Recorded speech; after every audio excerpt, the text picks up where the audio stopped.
Hey guys, आज का episode बहुत ही ज्यादा इंटरेस्टिंग होने वाला है क्योंकि ये एपिसोड में हमें ककाशी और ओबिटो की बैक स्टोरी पता चलेगी। तो ये एपिसोड का नंबर है 119। तो चलिए एपिसोड स्टार्ट करते हैं। एपिसोड की स्टार्टिंग में हमें किड ओबिटो को दिखाया जाता है। वो टीम 7 से मिलने जा रहा था, तभी उसका पैर फंसता है, वो नीचे गिर जाता है। ओबिटो कहता है कि क्या मैं पहुंच गया? किड ककाशी कहता है कि तुम फिर से लेट हो गए ओबिटो, और ओबिटो तुम कभी भी टाइम पर क्यों नहीं आते हो, और एक बार तुम शिनोबी बन गए तो तुम्हें सारे रूल्स एंड रेगुलेशंस फॉलो करने पड़ेंगे। ओबिटो कहता है कि मैं एक ओल्ड लेडी की मदद कर रहा था और मेरी आंखों में कचरा चले गया था, मैं इसलिए लेट हो गया। ये सुनकर ककाशी कहता है कि तुम हमेशा लेट आने के लिए कुछ ना कुछ तो बहाना बना ही लेते हो। मिनाटो कहते हैं कि उसे जाने दो ककाशी। ककाशी कहता है कि ये हमेशा लेट आता है सेंसे, और जो निंजा रूल्स को तोड़ता है वो बहुत ही ज्यादा घटिया होता है। ओबिटो कहता है कि ककाशी तुम बहुत ज्यादा कठोर हो, तुम हमेशा रूल्स एंड रेगुलेशंस की बातें करते हो। रीन कहते हैं कि हम लोग एक ही टीम के मेंबर्स है, तुम दोनों झगड़ना बंद कर दो। ककाशी कहता है कि ये हमेशा ऐसे ही करता है। रीन तुम्हें पता है ना कि आज मेरे लिए कितना स्पेशल डे है। ये सुनकर ओबिटो कहता है कि क्या? रास्ते में मिनाटो बताते हैं कि आज से ककाशी मेरी तरह जूनिन बन चुका है और हम लोग दो टीम्स में काम करेंगे। एक टीम में ओबिटो, रीन, ककाशी और दूसरी टीम में मैं अकेला। रीन ओबिटो से कहते हैं कि तुम्हें याद है हम लोग ककाशी को गिफ्ट देने के बारे में बात कर रहे थे। ये सुनकर ओबिटो कहता है कि मुझे याद नहीं है। फिर मिनाटो ककाशी को गिफ्ट देते, वो गिफ्ट में कस्टम मेड कुनाई देते। ककाशी वो ले लेता है और थैंक यू सेंसे कहता है। रीन ककाशी को मेडिकल किट देती है गिफ्ट के तौर पर, ककाशी वो ले लेता है। ककाशी अपना हाथ ओबिटो की तरफ बढ़ाता है। ये देखकर ओबिटो कहता है कि तुम अपना हाथ क्यों आगे बढ़ा रहे हो, मैं तुम्हें गिफ्ट नहीं देने वाला। ककाशी कहता है कि मुझे पता है कि तुम मुझे कोई भी गिफ्ट नहीं दोगे और वैसे भी तुम एक बोझ हो। ये सुनकर ओबिटो को गुस्सा आता है और वो कहता है कि तुम्हारे जैसे इंसान को किसने जूनिन बना दिया। रीन उन दोनों को रोकती है। मिनाटो कहते हैं कि चलो मैं तुम सबको मिशन के बारे में समझाता हूँ। फिर मिनाटो उन्हें बताते हैं कि land of earth hidden grass पर अटैक करने वाले, उनके पास लगभग 1000 शिनोबीज है। ये सुनकर रीन कहती है अगर हिडन स्टोन ऐसा करने वाला है तो उनके पास बैकअप में भी बहुत सारे शिनोबीज होंगे। मिनाटो कहते हैं कि मिशन होगा हमारा ब्रिज और हम छोटे छोटे ग्रुप्स में काम करेंगे।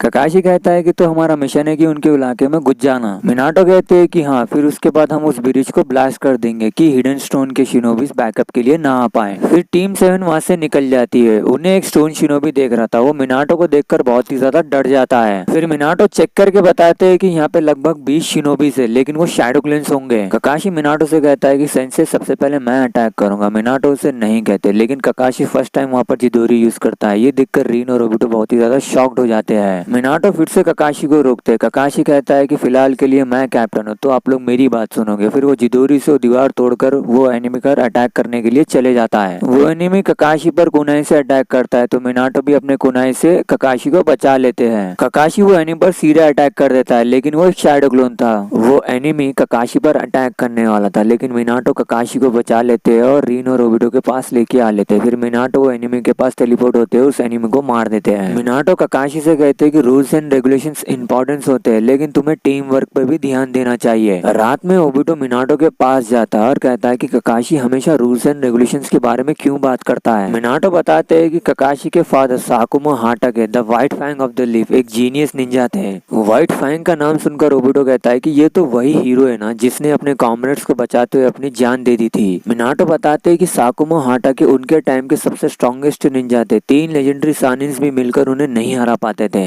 और उन्होंने खुद की जान ले ली थी। 5 साल पहले साकुमो हाटाके एक मिशन पर गए थे। उनके सामने एक ऐसी सिचुएशन आ गई थी कि उन्होंने मिशन कंप्लीट कर सकते थे या फिर अपने कॉमरेड्स को बचा सकते। उन्होंने अपने कॉमरेड्स को बचाया था, ना कि मिशन कंप्लीट किया था। इसकी वजह से विलेज के लोगों ने उन्हें गद्दार बुलाना चालू कर दिया, इसीलिए साकुमो हाटाके ने सुसाइड कर लिया था। इसकी वजह से ककाशी रूल्स एंड रेगुलेशंस की हमेशा बातें करते रहता है। अगली सुबह टीम 7 रेडी हो जाती है। मिनाटो उनसे अलग हो जाते हैं, टीम ककाशी अलग हो जाती है। टीम ककाशी को 2 स्टोन शिनोबीज देख रहे थे। उनमें से एक शिनोबी कैमोफ्लेज जुत्सु का यूज करता है और एक शिनोबी ऊपर से अटैक करता है। ये देखकर ओबिटो अपने फायर स्टाइल जुत्सु का यूज करता है। ककाशी उस एनिमी से लड़ने के लिए आगे चले जाता है। पीछे से एक शिनोबी रीन को पकड़ लेता है और वहां से लेके चला जाता है। ओबिटो ककाशी से कहता है कि हमें रीन को बचाना चाहिए, तो ककाशी कहता है कि शिनोबी का यही रूल है कि कुछ भी हो जाए हमारे मिशन को कंप्लीट करना होगा। ओबिटो कहता है कि मैं रीन को बचाने के लिए जा रहा हूँ। ककाशी कहता है कि तुम्हें पता नहीं है कि जो भी निंजा रूल्स तोड़ता है उसके साथ क्या होता है। ओबिटो कहता है कि व्हाइट फैंग एक सच्चे हीरो थे।